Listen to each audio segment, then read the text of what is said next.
This is the Schmo with the pro, with the future Hall of Famer, the man with the most successful title defenses consecutively in UFC history, the one and only Demetrious Mighty Mouse Johnson in the flesh, Seattle, Washington, or is this the suburbs? How we doing? We're doing good, baby. We're doing good. You brought the Schmo over to the wilderness here. You customized this place. It's a white world. It looks good. Yeah, each time I come here, it kind of reminds me of The Matrix, where it's just, there's nothing on the wall. It's just a plain white canvas. So we just come in here and go to work. Yes, indeed. Speaking of work, April 7th, we got the first one on TNT. One on TNT. One, you're going for the flyweight strap against Adriano Moraes. How have you used this time off to your advantage? Well, obviously 2020 was kind of, a blur. I used that time just to hang out with the family and the kids, homeschooling. But now we're getting ready for this fight. So the fight was supposed to happen in February, but we pushed it back to April to be live on TNT. And we just been keep on building the momentum. We're supposed to fight last year, and biggest thing is staying healthy. You've known about this fight for a long time, probably at least a year and a half. The Schmo was at your last victory over in Japan, October 2019, when you won the flyweight Grand Prix against yeah, I know. Danny Kingad. Yeah, it was great. That fight against Danny Kingad was awesome. Got the Flyweight World Grand Prix, and now we're going to be taking on Adriano Moraes. And it was a good time in Japan, so I'm looking forward to going back to Singapore, back to Asia, and see if we can capture gold. The Schmo's asked you this question before. We talked about the MMA Mount Rushmore. We got yourself on that. You talked about DC being on that, John Jones, but we left the fourth one blank. Now, after it's all said and done, and we've had some time to reflect on it, at least a year and a half, who's the fourth one on that list? I think I'm going to have to put GSP up there. I'm going to put GSP up there. Reason why is because I see him, he's done a lot of great things in the sport of mixed martial arts. And when I look at him, I want to be just like I want to live the way he kind of is, how he's still being athletic, right? I see him as a great athlete that came with the mixed martial arts who did incredible things. And as I still follow his career and seeing him doing all the gymnastics, he's still running, he's still working every single day. I was like, you know what? And his mindset too. I think it's mostly his athletic ability and his mindset is why I'll probably put him the fourth person on there. He also called you the greatest of all time on his appearance on the Joe Rogan podcast. Yeah, so legit. I mean, that was like a long time ago, but yeah, I remember him saying that about me. Well, you just posted that on the Instagram when he did a hype video. That was like the first clip on the hype video. Yeah, What about Amanda Nunes? What's it going to take to get her in that conversation? Is it because the stiffness and competition for the females is just not there yet? No. She's definitely up there. You asked me, you look at the Mount Rushmore, there's all men up there. If you want to throw a woman Mount Rushmore, then I'll just put her face on all four of them. Of course. Now, the Schmo only brings up her name for multiple reasons, but for this one in particular, you know what it's like carrying a division. When they talk about divisions on the chopping block, there was a lot of that when you were running train in the flyweight division. She's got the strap in the bantamweight and featherweight division, but look at the UFC. There's no rankings in the featherweight division. Do you think there's some added pressure outside of who you're facing across from you in the octagon that you have to weigh in about holding a division? No, I think if you're Amanda Nunes, I think you keep doing what you're doing, right? She's obviously exciting. She's knocking people out. She's submitting people. I think there's just not enough women out there that are on her level or that are in that division. If you look in Japan or you look at, Ryzen or even ONE Championship, just over in Asia, there's a lot more smaller women, to find, an athlete that's as big as Amanda Nunes. And you need, to fill up a division, you need at least like 20, 30. You look at the flyweight, you look at the men's division of flyweight, bantamweight, featherweight, the list just goes on. There's a big plethora of, there's at least 25 dudes, or 25 athletes. So do you think that weighs in on her, that extra pressure? Nothing? No, not at all. She just need to show up and collect that check and go home. Fair enough. Speaking of cutting that check and going home, 2.5 years ago, you were traded for Ben Askren, probably the greatest trade of all time between two organizations in MMA. Obviously, the popularity. He had that bulldog choke against Robbie Lawler. Then he helped elevate Jorge Masvidal with the flying knee, man. But when you reflect on this, we've had Misha Tate on the Schmo Zone podcast.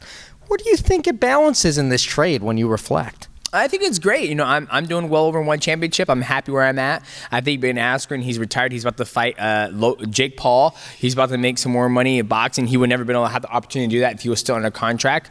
I'm assuming, you know, if his contract still frozen on ONE Championship. So I think it's great. And now you look at Jorge Masvidal. His stock is elevated through the roof. Now he's about to fight for the world title again against, I was going to say Marty from Nebraska, from Kamaru Usman.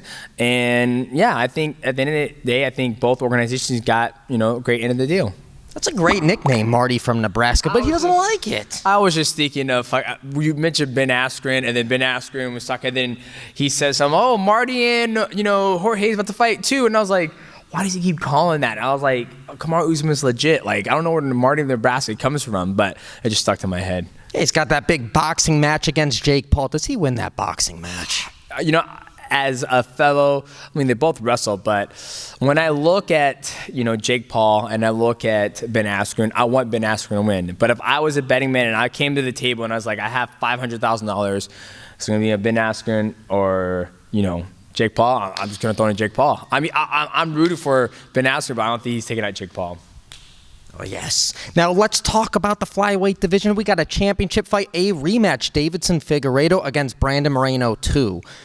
How do you see this one playing out? It's going to come down to see who's made the adjustments and able to execute on what the opponent, what the other guy didn't do well last time, right? So obviously Figueiredo claimed that he was sick. So obviously his cardio is going to be there this time. And he's just got to, you know, Brandon Moreno's a tough SOB. So he's just got to work his way and just, you know, put him in a position where he can finish him or don't blow his wad trying to finish him.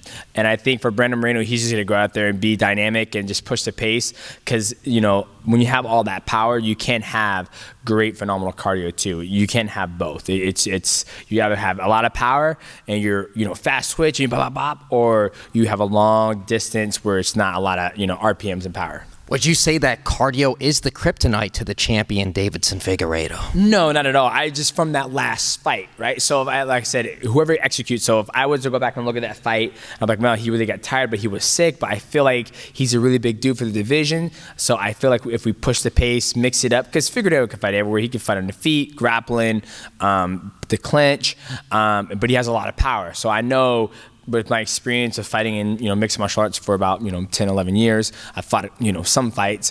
When you have all that power and the way he uses it, it takes a lot of energy. So you got to make him, you know, use that energy and make sure you have the cardio to push to force him to use that energy. There's only one professional fighter who's beaten you in the flyweight division. His name is Henry Cejudo. You guys are 1-1. I know if there was ever a grudge match, let's talk this, because listen, man, you're fighting at 135. That's what the flyweight division over in ONE Championship is. The last few times we've seen Henry Cejudo in the octagon, it was defending the bantamweight strap. If you two met at 135, who would it benefit having that extra weight for? You know what? I don't really know, because I know he's a bigger athlete. I woke up 139 this morning, so I'm 4 pounds away from the weight limit, to where I know he will probably have the size on me like he did in the second time we fought, and the first time we fought. But you know, I think it will probably benefit. I honestly don't know, because I never competed against him at 135. You know, I think the second time we fought, he was. The way he went about the fight was a little bit different than I expected. So, I don't know. Only time will tell. Have you been thinking about this, like, in your head, how that would go out? None at all? Or a little bit? Not at all. You brought it up, and that's the only reason I'm thinking about it. Fair enough. How many hours are you streaming and gaming when you're in training camp versus out of training camp? Well, usually I like to try to stream. I stream more when I'm out of training camp. But usually when I'm in training camp, I actually play more. But now I'm getting older and my son's into outdoor sports and dirt biking. It's like now, it's when I have free time and I'm with my kids, I'm like, you guys want to go outside and play and do stuff? So streaming has been put on the back burner until after this fight. I'll pick it back up when I have more time in my hand. So, you know, I'm not streaming as much as I would like to right now.